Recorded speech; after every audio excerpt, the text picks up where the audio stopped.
Oop. All right. And sorry about that. Every time I do the go-to meeting, it likes to kind of jump back and forth between the screens. So I apologize there for the jump back and forth. But I just want to thank everybody again for hopping on this morning. I know everybody is really busy, and I appreciate all of you for taking time today to learn about this. I am going to try to keep this short. That's kind of the focus of these is we try to keep them hyper focused on sort of one key thing. We try to keep them about 15 to 20 minutes, and then we leave time for any questions at the end. So without that all said, let's just kind of get started with it. If you've been on some of the trainings before, this screen you've seen plenty of times. For those of you that are new, you may notice that next to your name you have like a red microphone or a red telephone. That is on purpose. We like to keep any and all background noise basically non-existent if possible. So we have muted you on purpose. But with that said, though, we still want to hear any and all questions that you have. So if you are using the GoToMeeting pop-up, where it's most likely on the side, right-hand side of your screen right now and in the way of a lot, you will see the words chat down at the bottom and an arrow. If you have any questions at any point, drop those questions in there. If you are using the GoToMeeting in your actual browser, you will see a chat bubble. Go ahead and click that and then drop your questions in there. Just make sure that the questions are shared with everyone. That way, we can answer those questions. On today's call with me, I also have Brittany Carroll. She is one of our customer success specialists here, and she's going to be moderating those questions. And so that we make sure we get all those questions answered, make sure you just share them with everybody. So I know a lot of this was covered in the email, just kind of what we'll cover, but just in case you had any questions or maybe forgot, what we're going to cover today are the various items that can be added to a proposal or an invoice in the field. A lot of this is going to take place on the iPad today, so I am going to go slightly slower just to have any sort of delays that might happen between the software and GoToMeeting and then, of course, getting to your screen. But we're going to go over those various items that can be added in the field. We're going to actually create a proposal, then we're going to create an invoice, and then I'm going to show you how that all gets sent back to the office. And of course, like everyone, why would you want to use our proposals or invoices in the field? Well, some of the reasons that we can think of would be that you can send your proposals and invoices to the office with your inspection report. So everything is sent back in one submission. There isn't a proposal submission and then the report submission. Everything is just sort of tied up nicely together and associated with each other. You can gather signatures and approval in the field. So if you do have a contact out in the field and you have created the proposal, or maybe you've even indicated that you've done work on site and you want to create an invoice, if you have someone right then and there, you can get their signature and you can get the approval that you need right there. You can collect the details on what needs to be ordered. So even if you're not, the technicians aren't out doing full quotes and it's not coming and being seen directly by the customer, what you can do is the technician can really go out there and create really detailed proposals that can then be sent back and flushed out by the back end staff, and then they can then be submitted to the customer. So not everything that's created in the field as far as a proposal and invoice has to be seen by the customer right then and there. And then most importantly, you guys have enough stuff to do out in the field. So let us do the math on a lot of stuff. If you have to have several sprinkler heads and there are X amount per sprinkler head, we'll do the math for you. If you have to have sales tax, we'll calculate the sales tax on it. So let us do the math and take that off of your plate. So without sort of further ado, what I'm going to do is I'm actually going to jump onto the iPad now and show you how to start creating these proposals and invoices. So give me a sec. I am just going to hop over to the iPad. All right, so up on my screen right now is the Inspect Point app. I am not going to go into how to perform the inspection or any of that. I'm actually just going to skip right to the fun part, the part that you have all signed up for today. So what I'm going to do is to start the inspection. So I'm going to click Inspect in the upper right-hand corner. And like I said, you're going to perform the inspection as if, as normal pretty much. So where we're going to pick up is where we would create the proposals. Now, by default, you do not see this on your iPad. It is something that we have to turn on for you. There's no additional charge to use proposals or invoices, whether it's both backend and technician, just backend, no additional charge. So if your technicians are logging into the iPads and do not see corrections down at the bottom, then just send us an email. I'll have the email up on the screen a little later, but just send us an email and we'll turn it on for you. Now, to create the proposal, like I said, skipping over the inspection part, and we're going to click Review and Complete, almost as if we're going to submit the inspection back and gather our signatures. Instead, because we now have proposals or proposals in the field turned on, we're going to see Proposal Summary listed above the signature fields. What we're going to do is click on Proposal Summary, and we are going to see the Proposal Summary screen. Now, you'll see that it's empty. There's a $0. There has been no corrections added during the inspection. Now, one thing that I will note, and I will show this to you, is on this inspection, I have both a wet sprinkler system and an extinguisher. Now, what I'm going to do is show you how you would just add proposals or proposal items in general for like sprinkler systems or assets or fire alarms. But one cool feature that we do have is that for extinguishers and for fire doors, you can add corrections per door and per extinguisher so that you know exactly which extinguisher needs a service or what exactly needs to be done at the exact door. I will show that to you. To start though, all the proposals are going to pretty much work just like this. If you click this plus button in the upper right hand corner, you're going to see all of the options that you have to add to this proposal. Now, if I tap on corrections were items that were added in the back end. So if you were on our previous webinar for proposals, one of the things I mentioned that you would need to have are these items we call proposed corrections. I will link to this in the follow-up email I will send, but it'll show you how to create these proposed corrections. Ultimately, these are fixed priced items that can quickly be added to a proposal both in the field and in the back end. In this case, on my screen right here, I have a lot of proposed corrections filled in or created. So what I'm going to do if I have these proposed corrections created is I'm going to locate the item and I'm going to tap it.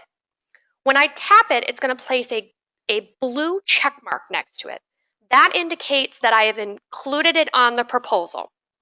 If I want to indicate that this work was done on site, so maybe I want to not only indicate that I'm proposing the work, but then I also completed the work, you're going to tap the toggle next to work completed on site, and it's going to turn green. If you need to adjust the quantity, maybe I had to replace, and I did replace 4 caps while I was on site. I'm going to tap into the quantity field next to caps, include 4, get rid of that, little keyboard, and I'm just going to continue to move on. Now remember, proposed corrections can be proposed in the field, or by tapping the toggle and turning it green, you can indicate that it's been performed on site. So you can quickly change that into an invoice if you want. Let's also just say I had to replace a couple sprinkler heads, and I was lucky I had a couple of those sprinkler heads with me. So I'm going to tap sprinkler head, and I'm going to say that I did that on site, and maybe I had to replace 2 of them. And then I would just basically continue to do this. I have to make sure that always before I move on to the next screen, that if I want something included, I have to make sure that the blue check mark is there.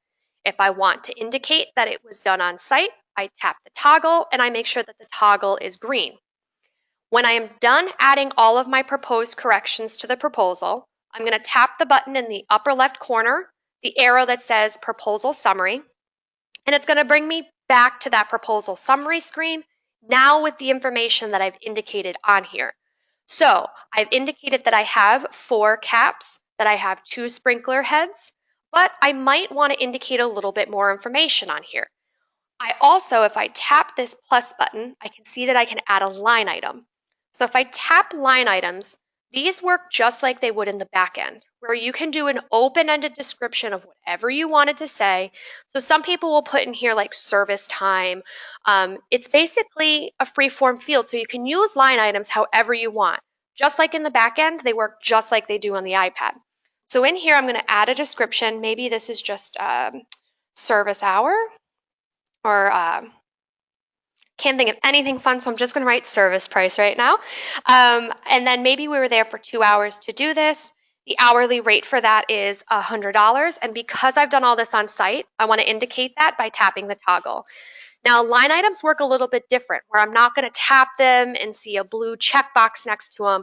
Basically, the moment that I click save, I'm just adding the line item. Let's say I'm going to click save, and I see that added.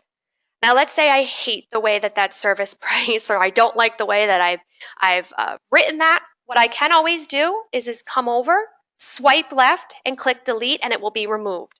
So if anything is ever added in error, don't worry, it can be deleted. Let's say I want to redo that, and I'm going to change it to time on site. I'll change it to 2. I'll do a unit price of 100. I completed it on site, and I will click save. So once again, I still have the same price, but I've just changed the wording of it. Now, if I want to take this one step further and I need to include sales tax on this, I can add sales tax. So once again, I'm going to click the plus button in the upper right-hand corner, and I'm going to click sales tax. Now, one important thing about sales tax is that it's going to be applied to the entire proposal and/or invoice. So if there are items that are non-taxable, or maybe you're not taxing on the service time or the labor, you can't indicate that separate.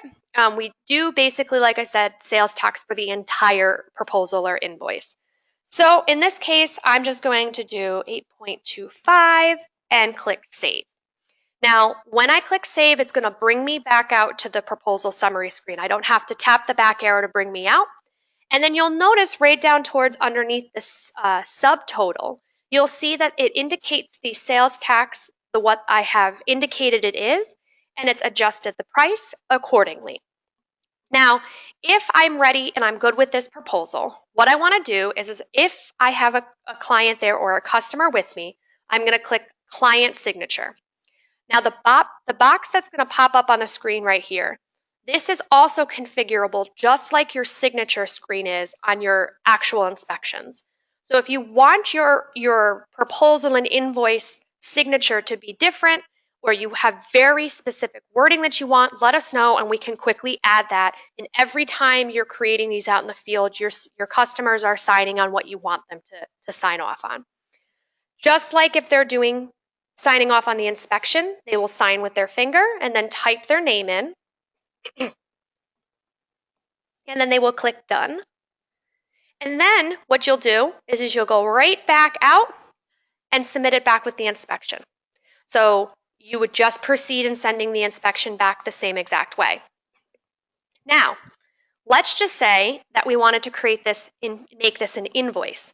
So we've completed all this work on site. It's not necessarily a proposal at this point. It's more of an invoice.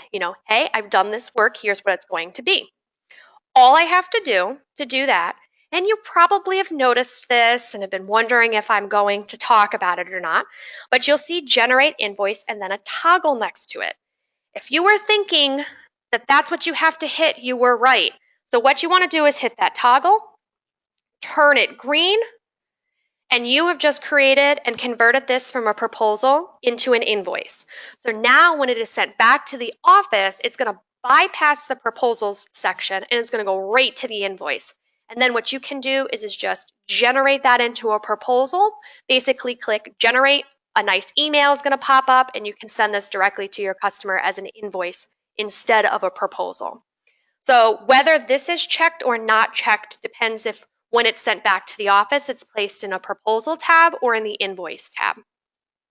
Now, as I mentioned beforehand, we also have the ability for you to, on fire extinguishers and on fire doors, add proposed corrections per fire door. So I want to show that to you really quickly. I'm going to actually jump out of this proposals and go back into the inspection. So now I'm on the inspection and I'm going to open up my fire extinguishers. What I'm going to do is inspect my extinguishers as normal. If I click inspect and I scroll down past all the information, past all of the questions, I will see this area referred to as service. Now, I will only see this section on fire extinguishers if I have set up in the back end proposed corrections specifically associated with a fire extinguisher or a fire door. If I have that set up in the back end, I will see any and all services or corrections that can be applied per extinguisher or per door. So in this case, let's just say that I have replaced hoses and I've done a 12-year maintenance and I've done both of those while I was on site. Same thing as adding a proposed correction. I want to tap on it, make sure the blue check mark is there. If done on site and I want to add this to an invoice, then I will click the toggle and turn it green. When I am done, I will click done. And the great thing about this is that not only have I just inspected my extinguisher, noted any deficiencies, taken any photos of anything, but I've also, while I'm inspecting that very specific extinguisher or door, I have indicated any work that I've done or anything that needs to be replaced on that extinguisher or with that door. I'll do the same thing for the other. Let's just say there's nothing on this one, so I'll just click done. Now what I'm going to do is actually tap the back arrow to come out to the inspection. I'm going to go back to my proposal summary. And now, if you'll notice, I have two more items on this. I have that I replaced the hose and I have a 12-year maintenance. But the nice thing is I know exactly where and what type of extinguisher this is. Because we've added this proposed correction at the specific extinguisher, it's told us where the location is, it's told us the type, and it's told us the make. So if I am good with this, and once again, if I want to make this an invoice, I'm going to keep that invoice checked. So tap the toggle so it turns green, click client signature, sign, have them type, get rid of that keyboard, click done, tap the back arrow in the upper left-hand corner to get back to the screen where I'm going to submit the inspection as normal. So the key things for this are that you really need to have corrections turned on not only in the back end, but also out in the field.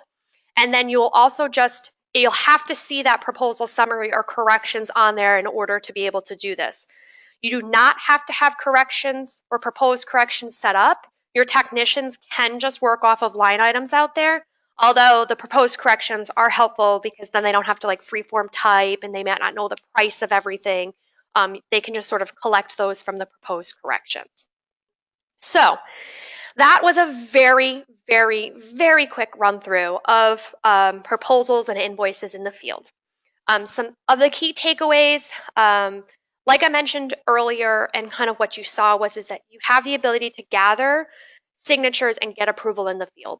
So if you are creating a proposal, you do not have to create the proposal, send it back to the office, send it to your contact, and wait for them to say yes or no on it.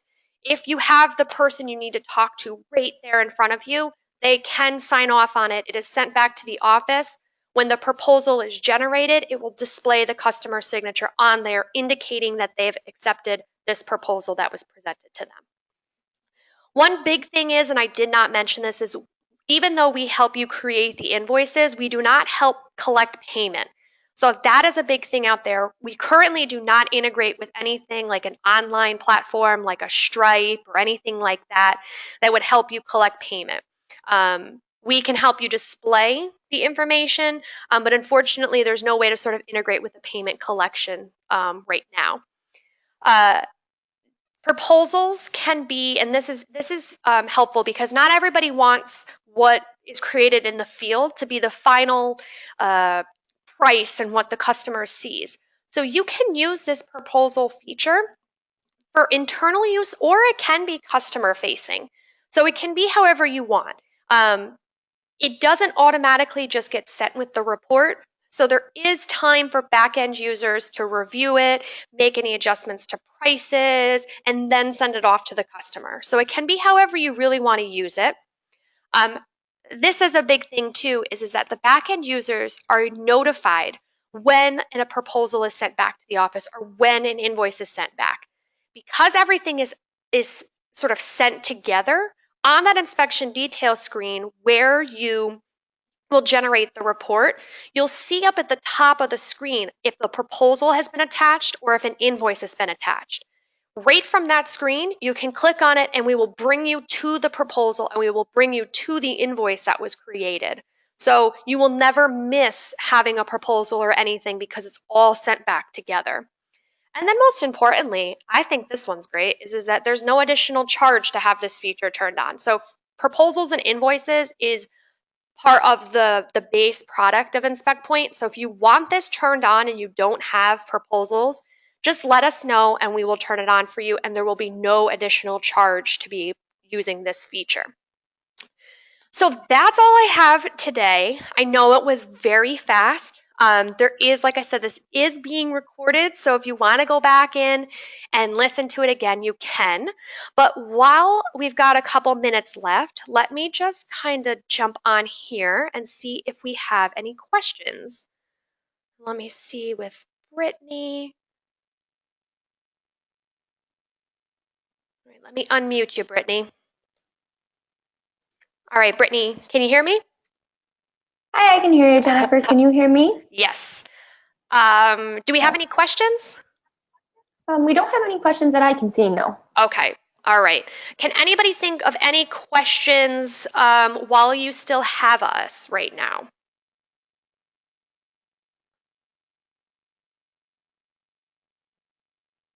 Okay, so we did just get one question.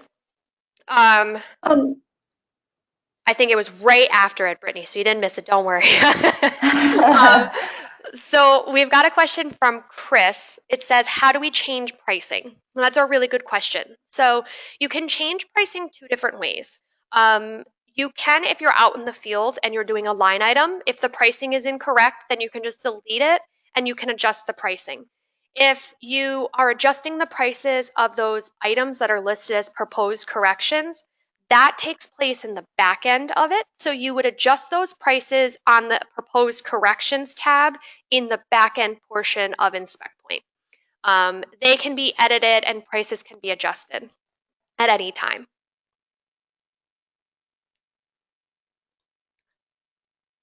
Are there any other questions that anybody can think of?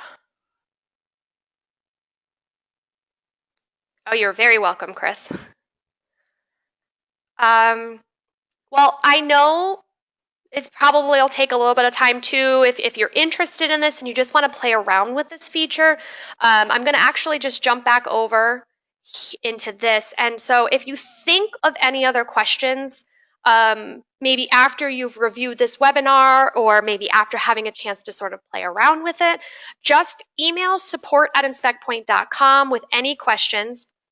If you want this feature turned on and you do not see this on the iPad, please let us know. Email us at support@inspectpoint.com and let us know. We will turn it on for you.